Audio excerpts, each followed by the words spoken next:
Welcome guys. तो बहुत दिनों बाद हम आ रहे हैं ऑनलाइन। आज हम पढ़ाने वाले हैं आप लोगों को क्या factor affecting resistance of a conductor. आप देख ही रहे हैं यहाँ पे टॉपिक लिखा हुआ है factor affecting resistance of a conductor. ठीक है। और यहाँ पे मेरा हाथ जो है बहुत गंदा दिख रहा है, तो पता नहीं क्यों, फिर भी एडजस्ट कर लीजिए क्योंकि यहाँ का क्वालिटी तो अच्छा ही रहेगा, आपको पता ही है। देखिए, रेजिस्टेंस ऑफ ए कंडक्टर क्या क्या के ऊपर डिपेंड करता है। सबसे पहली बात तो है कि रेजिस्टेंस ऑफ ए कंडक्टर क्या के ऊपर डिपेंड करता है, लेंथ के ऊपर। क्या के ऊपर? लेंथ के ऊपर। मान लीजिए ये आपका एक कंडक्टर है। कंडक्टर का मतलब वायर जो होता है, तार जिसको हम लोग बोलते हैं ना, ठीक है। ये कितनी लंबाई है उसके ऊपर डिपेंड करता है, ठीक है, लेंथ के ऊपर। और दूसरी बात होती है कि ये कंडक्टर क्या के ऊपर डिपेंड करता है, देख सकते हैं आप, क्रॉस सेक्शन के ऊपर। यहाँ पे आप देख रहे हैं कि ये डायरेक्टली प्रोपोर्शनल है। इसका मतलब ये होता है कि अगर लेंथ बढ़ेगा, लेंथ अगर आप इंक्रीज कर रहे हैं, पहले इतना था मान लीजिए, अभी इतना कर दिए, तो क्या होगा, पहले के कंपैरिजन में सेकेंड वाला का जो रेजिस्टेंस होगा वो ज़्यादा होगा। मतलब लेंथ को अगर आप बढ़ा रहे हैं तो रेजिस्टेंस भी बढ़ेगा। सिंपल में यही बात है, ठीक है। अच्छा, अब क्रॉस सेक्शन के ऊपर कैसे डिपेंड करता है, यहाँ में आप देख सकते हैं इन्वर्सली प्रोपोर्शनल है। मतलब ये अगर ये आपका क्रॉस सेक्शनल एरिया का मतलब होता है ये वाला, ये जो एरिया होगा, जिसको हम लोग बोलते हैं ना तार कितना मोटा है कितना पतला है, ठीक है। तो अब कंपैरिजन के लिए बता रहा हूँ। ये देखिए, हमें 2 मैंने तार लिया है, ठीक है। अभी के लिए मानते हैं कि ये इसका लेंथ और इसका लेंथ दोनों का सेम है, दोनों में एल क्या है, सेम है, ठीक है। अब आप देखिए कि ये पतला तार है और ये क्या है, थोड़ा मोटा वाला तार है। तो इस रिलेशन के हिसाब से वो क्या पता चलता है कि जो मोटा वाला तार होगा, अगर क्रॉस सेक्शनल एरिया ज़्यादा है तो रेजिस्टेंस क्या होगा, कम होगा, ठीक है। तो यही बात है यहाँ पे कि जो क्रॉस सेक्शनल एरिया है वो अगर ज़्यादा होता है तो रेजिस्टेंस कम होती है, और अगर ये क्रॉस सेक्शनल एरिया कम है तो रेजिस्टेंस ज़्यादा होगा। इसी को हम लोग बोलते हैं कि resistance is inversely proportional to cross sectional area, ठीक है।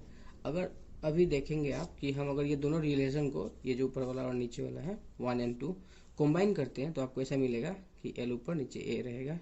इससे हम बोल सकते हैं R is directly proportional to length and R is inversely proportional to area. यहाँ पे आर क्या है, रेजिस्टेंस है, ठीक है। अब प्रोपोर्शनलिटी सिंबल को हटाएंगे तो यहाँ पे आपका क्या आएगा, एक कांस्टेंट आएगा, और इस कांस्टेंट का नाम क्या है, रेजिस्टिविटी ऑफ द मटेरियल। इसका इसका जो यूनिट होता है, इसको क्या में मेजर किया जाता है, ओम मीटर में, ठीक है, ओम मीटर। ओम क्या है फिर, ओम मैंने लास्ट क्लास में बताया था, ओम है रेजिस्टेंस का यूनिट, ठीक है, एसआई यूनिट है। और यहाँ पे जो हम लोग यूनिट का बात कर रहे हैं वो एसआई का ही बात कर रहे हैं, ठीक है। अच्छा, और यहाँ पे जो रो है वो एक इम्पोर्टेंट बात है, वो क्या के ऊपर डिपेंड करता है, depend on the material of the conductor, ठीक है। इसका मतलब ये है, मान लीजिए आपके पास एक तार है, एग्जैक्टली ये जितना मोटा जितना लंबा है वैसे ही यहाँ पे भी दूसरा एक तार है, ठीक है। इसमें भी एल है और ए है लेंथ, इसमें लेंथ और एरिया ए है, ठीक है। पर यहाँ में कंडीशन है, ये है आपका जो तार है ये आयरन का है, क्या का है, आयरन का। और ये जो कंडक्टर है मान लीजिए आपका सिल्वर एल्युमिनियम का है, सिल्वर का मान लीजिए, सिल्वर ए जी ना, ठीक है। तो अभी आप हमको ये बताइए कि इसका ये जो कंडक्टर ए है, ये कंडक्टर बी है, दोनों का लेंथ, ये दोनों तो सेम है, ये ए कंडक्टर और ये बी कंडक्टर, ठीक है। गंदा गंदा हो गया, फिर भी चलेगा, नहीं तो आप ये ए के साथ कंफ्यूज हो जाएंगे ना।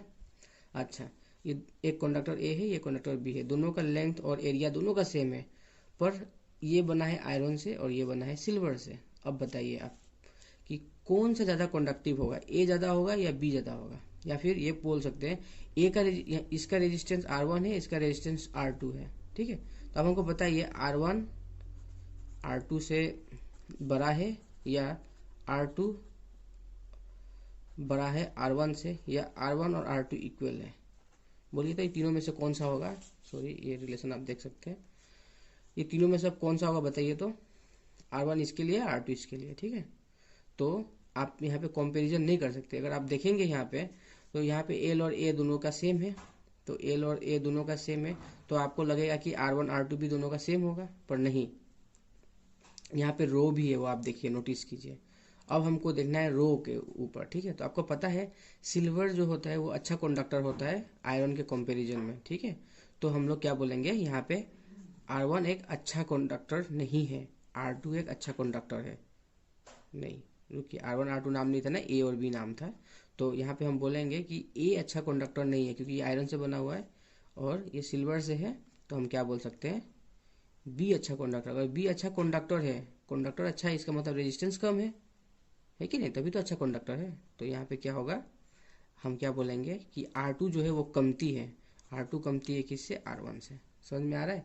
तो ये जो रेजिस्टिविटी है रो, ये क्या बताता है, ये एक्चुअली बताएगा कि ये जो कंडक्टर है वो किस मटेरियल से बना हुआ है। ठीक है, और मटेरियल के वजह से जो रेजिस्टिविटी आती है वो समझाता है। समझ में आ गया। आपको तो पता ही है कि, आपको ये बात तो पता ही होगा कि क्या पता है, बोलिए। Metals are good good conductors. नहीं, ये बात पता है आपको, गुड कंडक्टर्स। पर वो अच्छा कंडक्ट करते हैं, इसका मतलब ये नहीं हुआ कि उनके उनके अंदर रेजिस्टेंस नहीं है। किसी में कम रेजिस्टेंस होता है, किसी में ज़्यादा होता है। तो वही चीज़ को बताने के लिए ये रेजिस्टिविटी हम लोग का काम में आता है। ठीक है, चलिए सही है। अब हम लोग न्यूमेरिकल करेंगे, सिंपल सिंपल वाला। उसके बाद में देखेंगे कि आप लोगों को कितना समझ में आया है। ठीक है, एकदम सिंपल 2 न्यूमेरिकल करेंगे बस, ज़्यादा नहीं। फिर नेक्स्ट वीडियो में हम लोग और सारा करेंगे। ये मैंने क्वेश्चन लिख के रखा हुआ है, ये देखिए क्वेश्चन नंबर 1 है, आप देख सकते हैं यहाँ पे। रुकिए मैं इसको ठीक कर लेता हूँ, क्वेश्चन नंबर 2 को। ठीक है, ये हो गया क्वेश्चन नंबर 1। तो पढ़ते हैं ये क्वेश्चन में क्या लिखा हुआ है, देखिए। The length and cross sectional area of a conductor of resistivity this much are 6 metre and this much millimetre square, then find the resistance of a conductor. ठीक है, ये क्वेश्चन है यहाँ पे। तो मैंने आपको एक चीज़ सिखाया था, क्या सिखाया था बताइए, कि जब भी क्वेश्चन आप पढ़े तो फर्स्ट स्टेप क्या है, आपका फर्स्ट स्टेप क्या होता है। मैंने बताया था आपको, नोटिस करने बताया था मैंने आपको। Notice what is asked in the question में क्या पूछा गया है उसको नोटिस करना बहुत जरूरी है यहाँ पे। ठीक है, सबसे यही इंपॉर्टेंट है। जो मैक्सिमम जो बच्चे होते हैं उनको टीचर जब सॉल्व करता है तो उनको आता है, पर जब वो खुद करना चाहते हैं तो वो नहीं कर पाते। और इसका कारण यही है कि वो लोग ये स्टेप को नहीं जानते, वो ये फॉलो नहीं करते हैं। ठीक है, वो टीचर का सॉल्व किया हुआ को ही फॉलो करते हैं, पर दिमाग में जो ये बात सोचनी चाहिए वो नहीं कर पाते हैं। तो यहाँ पे देखिए, आप सोचिए यहाँ पे क्या करना है आपको। आपको क्या करना है, यहाँ पे रेजिस्टेंस निकालना है। ठीक है, चलिए रेजिस्टेंस निकालना है, आर निकालना है आपको। ठीक है, तो आर के रिलेटेड फॉर्मूला सोच लीजिए। सेकेंड काम वो करना है, स्टेप 2 वही है, आप आर के रिलेटेड फॉर्मूला सोच लीजिए। तो आर का जन्म हुआ था ये V equal to I R, इस फॉर्मूला से हम लोग का जो क्लास 10 का चैप्टर से। तो यहीं पे हम लोग को फर्स्ट टाइम आर मिला था यहाँ पे। तो क्वेश्चन में क्या वोल्टेज के बारे में बोला गया है, देखिए। तो यहाँ पे एक बार आप पढ़ के देखिए अच्छे से, आप क्वेश्चन लिख लीजिए, बेटर होगा ना। तो यहाँ पे वोल्टेज के बारे में कहीं भी जिक्र नहीं है, कहीं भी नहीं बताया गया है। तो ये फॉर्मूला यूजलेस हो जाएगा, ना ही वोल्टेज के बारे में है, ना ही करंट दिया हुआ। तो आर कैसे निकलेगा भाई, ये फॉर्मूला हम लोग का यूजलेस हो गया।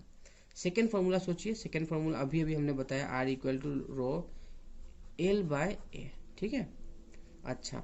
तो अगर हमको ये फॉर्मूला यूज करना है तो क्वेश्चन में देखिए क्या रो दिया हुआ है, आप पढ़िए अच्छे से, देखिए पढ़िए। The length of and cross sectional area of a conductor of resistivity this much, मतलब ये रेजिस्टिविटी दिया हुआ है, रो दिया हुआ है। तो लिख लीजिए यहाँ पे आप, गिवन रो रेजिस्टिविटी कितना दिया हुआ है, 2.0 इंटू 10⁻⁻6 ओम मीटर। ठीक है, अच्छा। फिर सोचिए यहाँ पे फॉर्मूला में क्या है, एल ना। तो आइडेंटिफाई करके देखिए यहाँ पे एल कौन सा है। अब अगर आप पढ़ेंगे, the length and cross sectional area of a conductor of resistivity, ये बात को छोड़ दीजिए यहाँ पे, ऑफ रेजिस्टिविटी ये तो इसके लिए चला गया ना। Of a conductor are this and this, इसका मतलब क्या है, ये जो यहाँ पे एक वर्ड छूट गया, यहाँ पे एक्चुअली एक रहेगा वर्ड रेस्पेक्टिवली, क्या रहेगा यहाँ पे, रेस्पेक्टिवली वर्ड रहेगा। इसका मतलब जो लेंथ है वो क्या है, 6 है। एल कितना दिया हुआ है, 6 मीटर। और ये जो क्रॉस सेक्शनल एरिया है कितना दिया हुआ है, 3 मिलीमीटर स्क्वायर। ठीक है, तो ए आपका दिया हुआ है 3 mm स्क्वायर। ठीक है, तो आप अगर अभी फॉर्मूला सोचेंगे, ये देखिए फॉर्मूला अगर आप देखेंगे यहाँ पे रो दिया हुआ है, एल दिया हुआ है, ए दिया हुआ है, आर निकालने में क्या ही प्रॉब्लम है, एकदम इजीली निकल जाएगा। पर हाँ, यहाँ पे आप देखिए जो एरिया है वो क्या है, मिलीमीटर स्क्वायर में है, इसको आपको ठीक करना पड़ेगा। ठीक है, तो मिलीमीटर को अगर आप ठीक करना चाहेंगे तो ये क्या होगा, 1 मिलीमीटर जो होता है, 1 mm जो होता है वो कितना होता है, 10⁻⁻6 मीटर के समान होता है। ठीक है, इसको आपको ठीक करना पड़ेगा। यहाँ पे आपको 10⁻⁻6 लिखना पड़ेगा, क्योंकि आप मीटर में कन्वर्ट करना चाहते हैं। ये मिलीमीटर की जगह में आपने 10⁻6 लिखा, पर यहाँ पे स्क्वायर है तो आपको यहाँ पे स्क्वायर डालना पड़ेगा, तब जाके आपको होगा ये मीटर स्क्वायर में कन्वर्ट। ठीक है, तो 3 × 10⁻12 मीटर स्क्वायर, ये हो गया SI यूनिट में कन्वर्ट।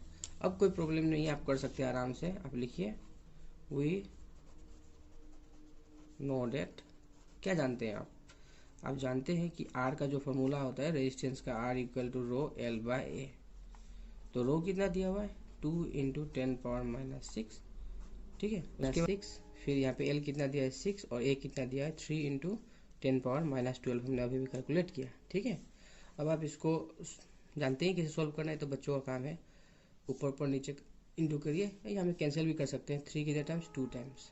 तो ठीक है, 2 2 जर कितना हो गया, 4 हो गया, इंटू 10⁻6, और ये तो नीचे है, डिवाइड है, पता है ये ऑलमोस्ट इस तरह का बात है, ये नीचे है और ये ऊपर है और ये नीचे है, तो ये क्या होगा डिवीजन फॉर्म में है, तो यहाँ पे एक माइनस आएगा, -2। ठीक है, आपको ये फॉर्मूला पता होगा ना, A⁻n डिवाइड बाय A⁻m, तो क्या हो जाता है A⁻n - m। ठीक है, ये A है, ये भी A है, सेम सेम, ये m है और ये n है, तो ये बात हो गई। 4 × 10 कितना, -6, माइनस माइनस प्लस 12, तो आपका आंसर हुआ 4 × 10⁻6। ये दोनों करेंगे तो कितना निकलेगा, 6 क्या रेजिस्टेंस है ना, तो ये इसका यूनिट ओम होगा। ठीक है, ये हो गया आपका। अच्छा, आपको दिखाई नहीं दिया ना, सॉरी, ये R = क्या होगा, 4 × 10⁻6 ओम। सही है। अब बहुत लोग को लगता होगा ये कैसे हुआ, तो इसको ऐसे किया मैंने, 6 - 6, प्लस माइनस मतलब माइनस करना है हम लोग को, माइनस करिए। 6 बड़ा नंबर साइन क्या है, प्लस, तो यहाँ प्लस आता है। ठीक है, तो चलिए ठीक है, क्वेश्चन सॉल्व कर दिया मैंने। अब एक और क्वेश्चन बचा हुआ है आज का वीडियो का, आप देख सकते हैं।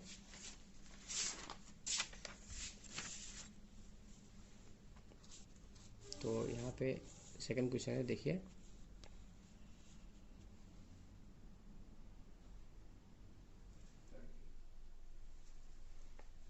तो ये क्वेश्चन नंबर 2 आप देख सकते हैं, यहाँ पे देखिए, थोड़ा अलग टाइप का क्वेश्चन बनाया है मैंने। The length and diameter of a conductor of resistivity this much are this and this, यहाँ पे फिर से वो वर्ड रह गया रेस्पेक्टिवली, क्योंकि लिखने के समय ना फ्लो में आदमी भूल जाता है।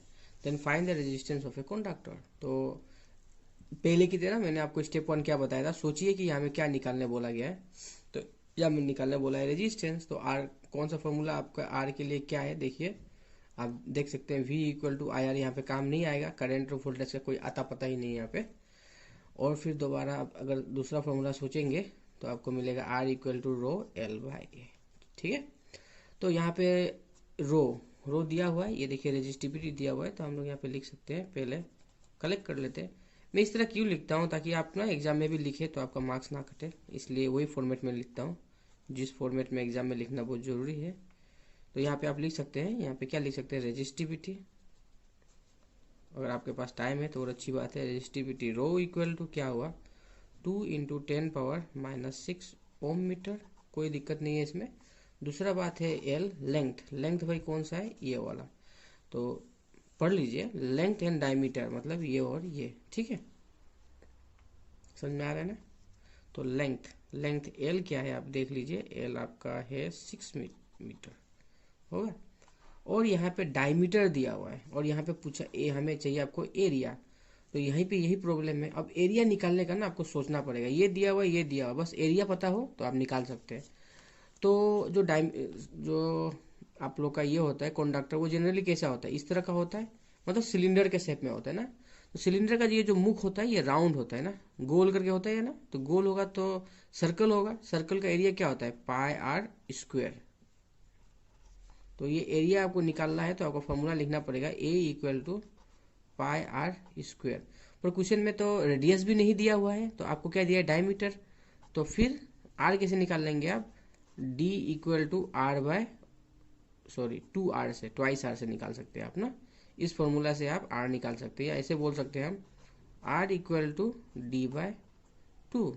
ठीक है, तो यहाँ पे हम लोग को दिया हुआ है diameter, D equal to 3 millimetre. ठीक है, तो हम लोग पहले क्या निकाल लेंगे, यहाँ से देखिए हमको आर चाहिए ना। क्यों आर चाहिए, अगर आर मिलेगा तो हमको क्या मिलेगा, यहाँ पे डाल देंगे तो हमको ए मिल जाएगा, ए मिल जाएगा तो इसमें डाल देंगे तो हमको पूरा का पूरा आर मिल जाएगा।